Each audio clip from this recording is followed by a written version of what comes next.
Sophie Durocher. Divertissante. Elle sait comment se donner en spectacle pour vous offrir la meilleure représentation. Alors, on va dans les quelques instants entendre le témoignage d'une grand-mère qui est absolument scandalisée de la façon dont sa fille et son petit-fils ont été traités par le système de santé québécois. Donc, moi, si vous avez des histoires qui ressemblent un peu à celles de ma prochaine invitée, si vous avez été, vous, victime d'une forme de bureaucratie, où on vous dit ça prend le formulaire bleu, puis là, finalement, c'est le formulaire jaune.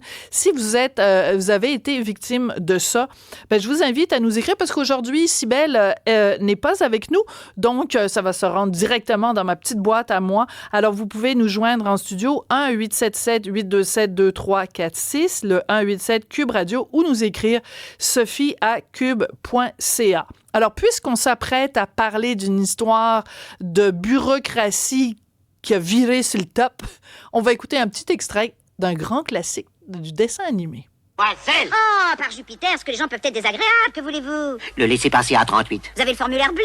Le formulaire bleu? Non. Alors comment voulez-vous obtenir le laissez-passer à 38? Et où trouverai-je le formulaire bleu? Guichet 1. Mais j'en viens. Alors voilà, on a l'impression un peu que c'est la maison des fous à laquelle a été confrontée mon invitée qui s'appelle Martine Gervais. Bonjour, Madame Gervais. Oui, bonjour. C'est drôle parce que j'allais vous mentionner la maison des fous, mais vous m'avez devancé. Ah ben voilà, mais je pense qu'on a tous pensé à ça ici à Cube quand on a entendu parler de votre histoire. Alors, votre petit-fils, un petit garçon, est né le 16 décembre 2024 à l'hôpital Charles-Lemoine sur la Rive-Sud. On va commencer par le début. Pourquoi l'accouchement de votre fille a été provoqué? Pourquoi il a dû être provoqué? Bien dû à ses rendez-vous ordinaires, quotidiens ou hebdomadaires pour suivre sa grossesse. Ils ont détecté une anomalie. Un de ses reins était enflé. Pas d'urgence, on capote pas. Ça arrive parfois, et même que le problème se rectifie par lui-même. Alors, on attend, on continue de faire des suivis, et le problème ne se règle pas, mais l'enfant va très bien. Mm-hmm. Il n'y a pas de problème là. Alors, il décide, on va vous provoquer, c'est une semaine ou deux d'avance. Tout s'est fait, bien passé, bon résultat, la maman, le bébé va bien, mais toujours avec un rein enflé. Oui. Le pourquoi de la provocation, c'est afin de lui administrer des antibiotiques pour prévenir l'infection. Parfait. Bon, donc, le bébé naît en décembre, provoqué. On lui administre des antibiotiques. Je tiens à préciser que votre fille donc a accouché à Charles-Lemoine parce que c'était à côté de chez elle, même si c'est pas un hôpital, bien sûr, qui est spécialisé dans le soin aux enfants, par exemple, comme Sainte-Justine. Voilà, exactement. Alors, ils ont dit, OK, ils lui ont montré comment, c'est soit des gouttes ou whatever, avec son lait et tout le kit. Le bébé, même en date d'aujourd'hui, va bien. Ouais. Il mange, tout est beau, il est en santé, tout ça. Mais le problème est toujours que son rein demeure enflé. Alors, on lui dit, nous offrons les services pour faire des analyses un peu plus poussées pour trouver le problème, mais pour la lecture de ces informations-là, vous devrez aller à Sainte-Justine. D'accord. C'est plus spécialisé. D'accord. Alors, là où ça devient intéressant, et la raison pour laquelle on vous parle aujourd'hui, c'est qu'à l'hôpital, on vous dit, quand vous allez devoir aller à Sainte-Justine, il faut absolument que l'information soit sur CD. Des lecteurs. Non, c'est l'inverse. Ah bon, OK. Non. Alors, on lui dit, entre-temps, on continue les antibiotiques, mais allez quand même à Sainte-Justine, parce que les informations sont données de Charlemagne à Sainte-Justine pour faire votre enregistrement, le suivi, et elle y va, whatever. Elle se rend là, et Sainte-Justine lui dit, lorsque vous reviendrez pour la lecture de ces informations-là, demandez un CD de Charlemagne qui lui ont déjà donné. Ça consistait une médecine nucléaire et une cystographie. D'accord.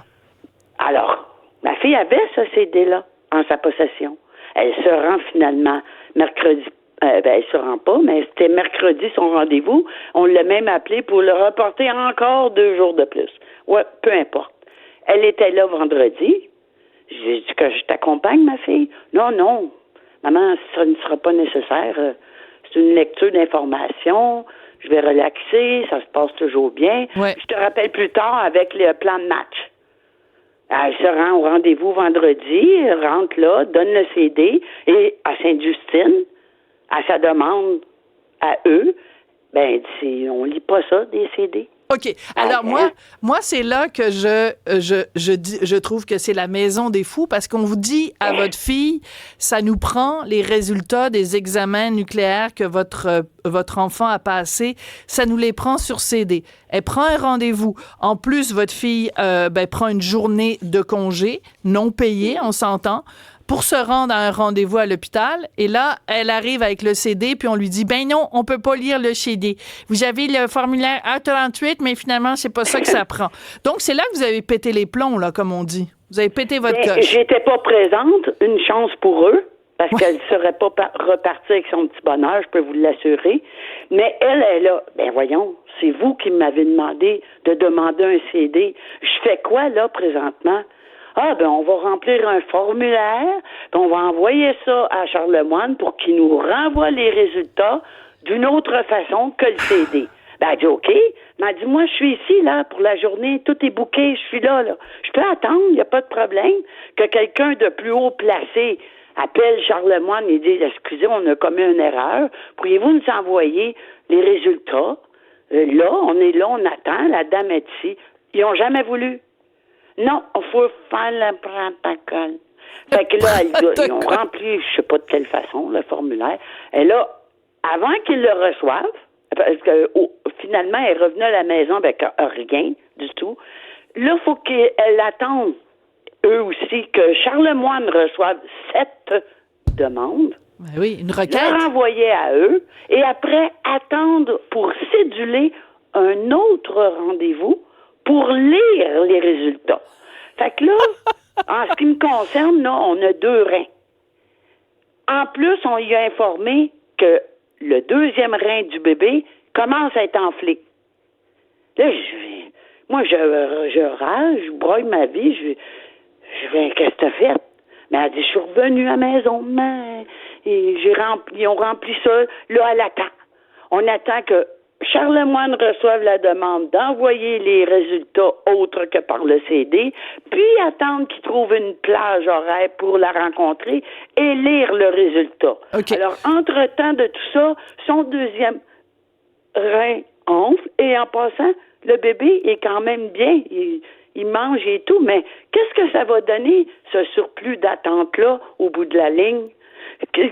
Depuis qu'il est né au monde, qui est bourré d'antibiotiques, c'est ça.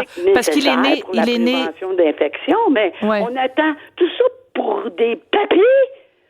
Excusez. Non, mais vous avez raison. Mais vous avez tout à fait raison de vous choquer. C'est qu'en fait, vous, votre fille et votre petit-fils, vous êtes pris dans un espèce de vortex de papier. Puis, on se rappelle quand même que dans notre système de santé, il n'y a pas si longtemps, et encore aujourd'hui pour certains trucs, ça marche avec un fax. Donc, je pense que dans notre système... On en a parlé. Je lui ai dit, mais il n'y a pas un fax là-bas, il n'aurait pas pu y envoyer. Bon, peu importe. Mais moi, ce que je pense, c'est qu'au moment où elle était là, vendredi, avec tout ce qu'on vient de se raconter, qu'il y a quelqu'un qui aurait allumé, puis dit, hey, monsieur, ou quelqu'un avec une autorité supérieure, dit, regardez, il s'est passé A, B, C, D, appelez donc là-bas à Charlemagne. Je suis sûr qu'entre haut placés en haut, là, sans se foutre du protocole, il aurait pu leur envoyer les résultats.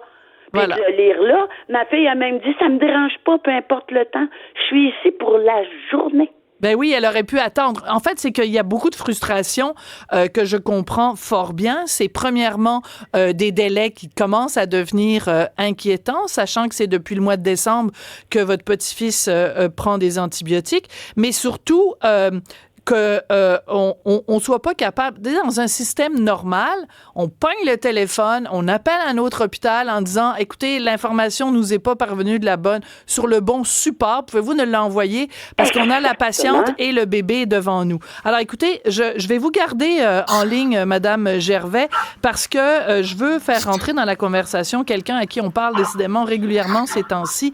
C'est Paul Brunet, il est président du Conseil pour la protection des malades et il va se joindre à la conversation. Paul Brunet, bonjour.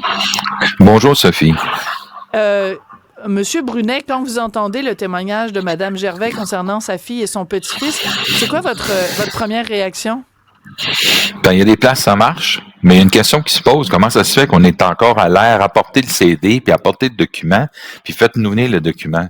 Comment ça se fait que depuis 10-15 ans, on a réussi à connecter entre eux les laboratoires, connecter entre elles les pharmacies, connecter entre eux les cabinets de médecins? On n'est pas capable de connecter les hôpitaux entre eux. Ça prend ta carte de patient à chaque hôpital où tu vas.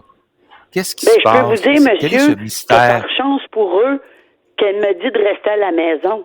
Parce que si j'avais été là, Christy, excusez-moi, mais il aurait reçu le document. Je voulais juste ajuster ça. Oui, vous avez raison, oui, Mme oui, Gervais. On aime votre franc-parler. Ça fait du bien aussi. C'est ça aussi, M. Brunet. C'est pour ça que je voulais que vous entendiez le témoignage de Mme Gervais. C'est que on a l'impression que le système de santé prend le mot patient un peu trop au pied de la lettre. On nous demande de patienter. Ouais. Là, on parle d'un délai d'1 semaine pour des documents qui devraient normalement être disponibles. Puis on est en 2025. Je veux dire, on a été capable d'envoyer un homme sur la Lune, plusieurs hommes. Ouais. Et je veux dire... Femmes. Et des femmes, ben oui, bien sûr. Mais non, mais je veux dire, la technologie est telle aujourd'hui. Je veux dire, je sais pas, des cellulaires, n'importe quoi. Tu fais une capture et tu photographies le motadine de documents et tu l'envoies à l'hôpital. Oui. Sophie, est-ce que ça se pourrait? Au moment où elle était là vendredi, ouais. Si un supérieur avait appelé à Charlemagne, dit excusez, on a commis une erreur, blablabla, envoyez-moi ça tout de suite. La dame est ici, on va le lire. Ouais. La dame en bas. C'est là en bas de la maison des fous, là. Elle a dit, on peut pas faire le protocole. Mais ça, je veux vous entendre là-dessus, Paul Brunet, parce que ça, ce mot-là il y a un protocole à suivre, la requête doit être envoyée de telle façon, de toute façon, ça crée une frustration chez les gens. Ben, dans plusieurs situations, on se fait dire, on a suivi le protocole. Une ancienne haut placée au 6 de l'Outaouais avait dit, quand un monsieur âgé est mort à terre, couché à terre à l'urgence, on a suivi le protocole parce que les lits étaient fermés au 2e étage. Alors, à suivre le protocole, les fonctionnaires, les bureaucrates sont très confortés, mais ça ne fait pas la job. C'est le fun de suivre le protocole, mais si la job, au bout du compte, n'est pas faite puis que le patient ou la patiente n'est pas plus avancé, tu n'as pas fait ta job. Quand on a dit, il y a quelques années, à quelqu'un à l'hôpital Fleury, d'aller auprès d'un monsieur qui était en crise cardiaque dans le stationnement, puis on l'a interdit aux infirmières de sortir, qui appellent le 911. Alors, ils ont appelé le 911, puis le monsieur est mort. Alors qu'on a suivi le protocole, mais on n'a pas fait sa job. Mais Sophie, je pense qu'il y aurait un bon sujet pour JE, c'est d'essayer de creuser pourquoi on n'est toujours pas capable de connecter entre eux les hôpitaux. Il y en a des mauvaises langues qui disent que c'est à cause des centaines de millions. Attendez, juste 2 secondes, Mme Gervais. Oui, attendez juste 2 secondes, Mme Gervais, parce que je veux que M. Brunet continue son... Oui, excusez-moi. Non, mais c'est correct, je vais vous redonner la parole après, mais je veux juste dire pourquoi il faudrait que JE se penche sur quoi, Paul? Parce que ce sont des centaines de millions qui sont offerts à différentes entreprises informatiques qui ont finalement le contrôle de ces hôpitaux. Est-ce que c'est ça qui empêche les hôpitaux de finir par se parler informatiquement entre eux? Est-ce qu'il y a trop d'argent en cause? Est-ce qu'il y a des gens qui bloquent? Parce que ça fait des années qu'on essaie de connecter les hôpitaux entre eux, puis on n'est pas capable. Il y a un mystère là-dedans. Oui. Allez-y, Mme Gervais. Leur bord pour avoir l'air plus important, c'est tout. C'est mon opinion. C'est peut-être pas exact, mais c'est la mienne. Oui. Donc, cette question-là, en effet, on va peut-être la voir à un moment donné quand tous tous nos fichiers de santé seront informatisés. Mais je veux juste vous entendre aussi, Paul Brunet, sur un autre aspect qui a été soulevé par Mme Gervais, c'est que on a l'impression parfois que la main droite ne sait pas ce que fait la main gauche. Donc, d'un côté, la fille de Mme Gervais se fait dire, vous devez absolument vous présenter avec le CD. Donc, elle se fait dire ça. Donc, elle se présente avec un CD. Et l'hôpital même qui lui a demandé un CD dit, ben finalement, on n'est pas capable de le lire, votre CD. C'est pas comme ça que ça fonctionne. Je trouve que des fois, dans notre système de santé, M. Brunet, on ne donne pas des indications claires aux usagers. On envoie des messages contradictoires. Et au bout du compte, c'est la santé du patient qui s'en ressent. Oui, et tu sais, quand on dit on refuse, c'est écrit partout dans les hôpitaux, là, on veut pas de violence, on veut pas d'agressivité. On est tous d'accord avec ça. Bien Mais sûr. des fois, le réseau lui-même est responsable de notre montée d'adrénaline. Faisons la job comme il faut. Si j'avais Tu sais, été Il y a présente bien vendredi. il y a bien des places où la job se fait. Mais quand des choses arrivent comme un peu plus intelligent qui dit OK, laisse faire le protocole, et là, on va faire venir le document, madame, allez vous chercher un café, puis on va être avec vous dans 1 heure environ. Y a-tu quelqu'un qui est capable de faire ça? Come on! C'est le gros bon sens, c'est intelligent, puis c'est surtout axé sur ce dont le patient a besoin. Si on était dans une entreprise privée, ça ferait longtemps qu'on aurait fait faillite avec des résultats et des actions de la sorte. Il faut Tellement. être plus smart. C'est comme ça qu'on va aimer plus le réseau de la santé, j'espère peut-être même Santé Québec, mais ça, c'est à venir. Il faut être plus efficace, il faut être plus sharp, il faut être plus avenant envers que c'est pas, coûte pas plus cher, ça, il me semble. Oui, tout à fait. Moi, ce que je retiens surtout, c'est ces 3 mots-là. Ils sont 3 mots-clés qui devraient être gravés, excusez-moi, en lettres d'or dans toutes nos institutions publiques. Gros bon sens. Parce que quand on a quelqu'un devant nous qui manifestement est là pour recevoir des soins, la moindre des choses, c'est de s'assurer qu'elle puisse les recevoir, peu importe si c'est pas le bon support. Je reviens à la petite lettre que Madame Gervais, vous nous avez envoyée. Vous nous avez écrit en lettres majuscules, j'adore ça. C'est pour ça que j'ai pété ma coche, car c'est une attente supplémentaire, mais vous dites, moi j'aimerais ça partager mon histoire afin de réveiller les pousseux de crayon. Exact. Oui, alors si vous aviez un pousseux de crayon en face de vous, là c'est comme vous allez pas être blâmé, là il y a personne qui va être fâché contre vous là, parce qu'il est pas vraiment en face de vous le pousseux de crayon. Qu'est-ce que vous lui diriez à ce pousseux de crayon là? Vous voulez vraiment que je dise sans nom? En s'assurant qu'il y a pas trop de mots d'église là. Non, je le ferai pas. Mais si j'avais été présente ce vendredi passé là, j'aurais dit au départ la même chose que ce que ma fille a répondu. Ben là, je sais pas, c'est vous qui m'avez demandé un CD. Et après cette personne-là aurait continué à dire on peut pas rien faire, c'est le protocole. Ben là, j'aurais dit, il n'y en est pas question. Ouais. Tu vas appeler un supérieur, il va appeler à Charlemagne, qui ne sont pas responsables, puis tu vas leur demander, il ou elle va leur demander d'envoyer les résultats autrement que par le CD, puis nous, on va attendre, puis on va lire les résultats. Ouais. Paul Brunet, ce genre de témoignages comme Madame Gervais, des gens qui sont aux prises avec une forme de bureaucratie où la bureaucratie semble bien préoccupée par les petites cases à remplir puis des protocoles à suivre, mais moins préoccupée en tout cas par une certaine sensibilité. Est-ce que vous en avez souvent des plaintes qui ont attrait justement à cette surbureaucratisation? Oui, malheureusement. J'étais avec une dame âgée avant hier pour essayer d'avoir un médecin de famille. Elle n'a pas de médecin de famille. Bonne Alors chance! là, je l'aide pour s'inscrire pour avoir un médecin de famille, mais elle n'a pas accès à Internet. Fait que là, je dis, appelez à ce numéro-là. Elle appelle à ce numéro, puis on lui répond, ça prend Internet. Pas Internet, arrangez-vous. Hey! On paye 50 milliards pour ce réseau-là. Y a-t-il quelqu'un qui va finir par nous traiter sympathiquement? La dame n'a pas Internet. Pouvez-vous lui parler au téléphone puis l'inscrire sur la liste? Avant hier, la dame pleurait. Elle dit, j'aurais pas de médecin. J'ai dit, madame, alors j'ai fait une plainte au protecteur du citoyen. Un autre patente à gosse en attendant que, hey, la personne n'a pas Internet. Faites ça par téléphone. On peut pas le faire par Internet. Écoutez, Sophie, j'ai de multiples exemples, malheureusement. c'est parce que ça m'écoeure de dire ça, mais on est en situation de monopole. Oui. Hein, nous autres, là, le monde ordinaire, là, qui n'avons pas les moyens d'aller voir un médecin au privé, on est pogné avec ça. Madame Durocher. Alors, demandez-vous pas pourquoi on a beaucoup de comment dirais-je, d'insatisfaction. On aime peu d'insatisfaction de la part du réseau. Faut faire la job.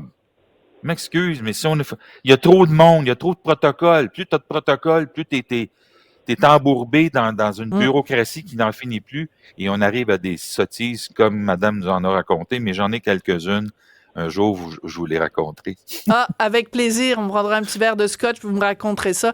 Paul Brunet, je rappelle que vous êtes président du Conseil pour la protection des malades.